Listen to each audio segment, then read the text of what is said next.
Os oceanos compõem a maior parte do nosso planeta, da ordem de 70%, e nós ainda não conhecemos nem mesmo 3% do que existe no fundo do mar. Praticamente toda a água do planeta encontra-se nos oceanos, da ordem de 97%, onde vivem uma infinidade de espécies de animais e vegetais, sendo que boa parte ainda é desconhecida. O oceanógrafo se dedica a entender e preservar nossos oceanos.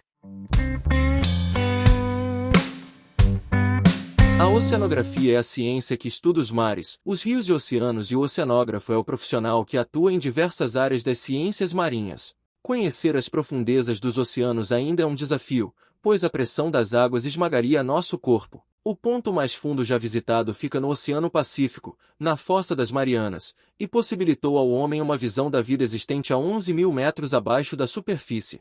E lamentavelmente já se encontrou contaminação por plástico nessa profundidade.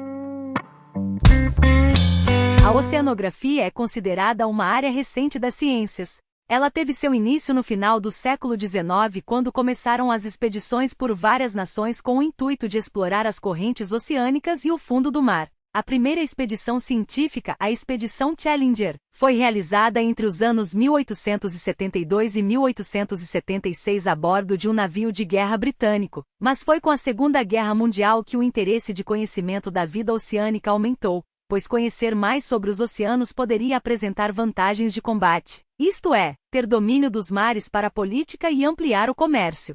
A oceanografia no Brasil nasceu com a cartografia por volta de 1500, por cartas náuticas elaboradas por portugueses para representar os descobrimentos que realizavam. Em 1508, o roteiro elaborado pelo navegador português Duarte Pacheco Pereira trazia as primeiras informações sobre a costa do Brasil, mas somente por volta de 1857 foi realizado o primeiro levantamento hidrográfico detalhado entre as desembocaduras dos rios Mossoró no Rio Grande do Norte e São Francisco entre Alagoas e Sergipe, pelo capitão de fragata Vital de Oliveira.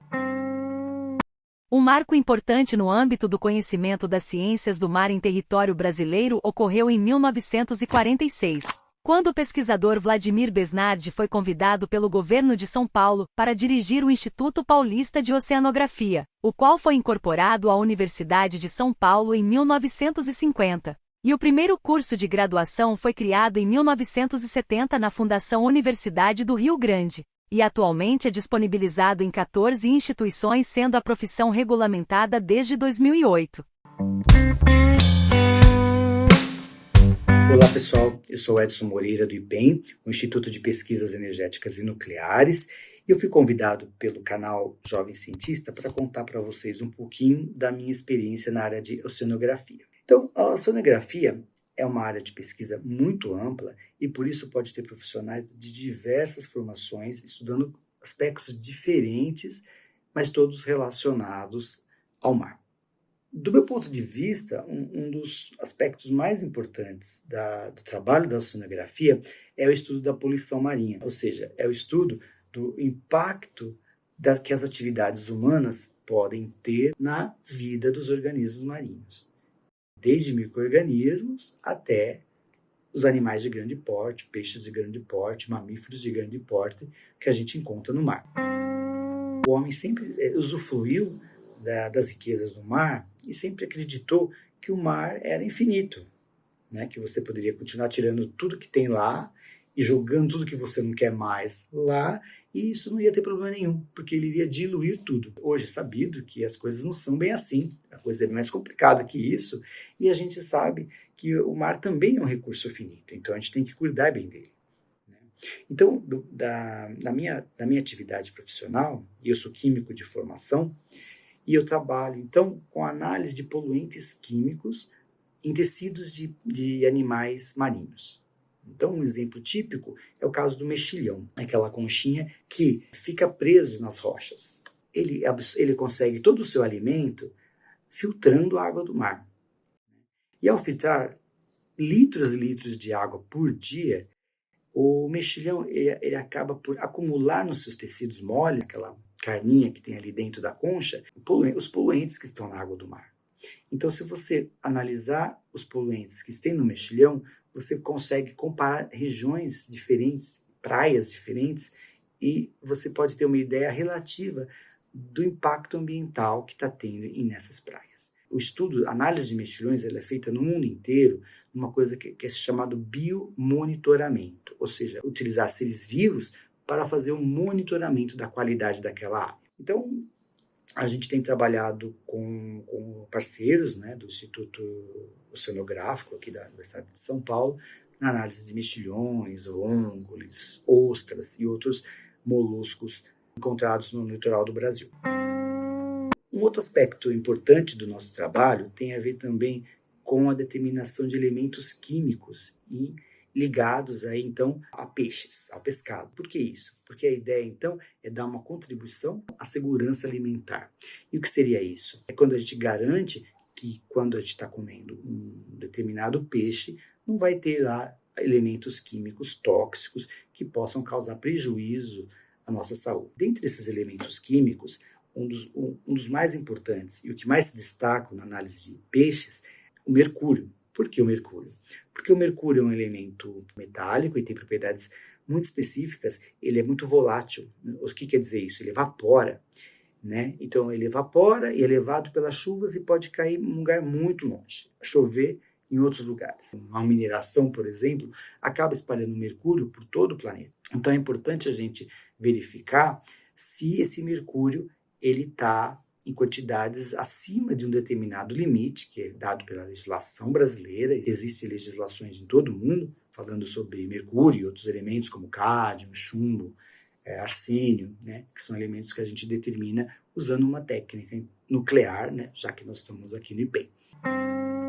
Outro aspecto importante da análise de mercúrio, que eu posso citar, que a gente tem trabalhado também, é a análise de penas de aves marinhas. Por que penas?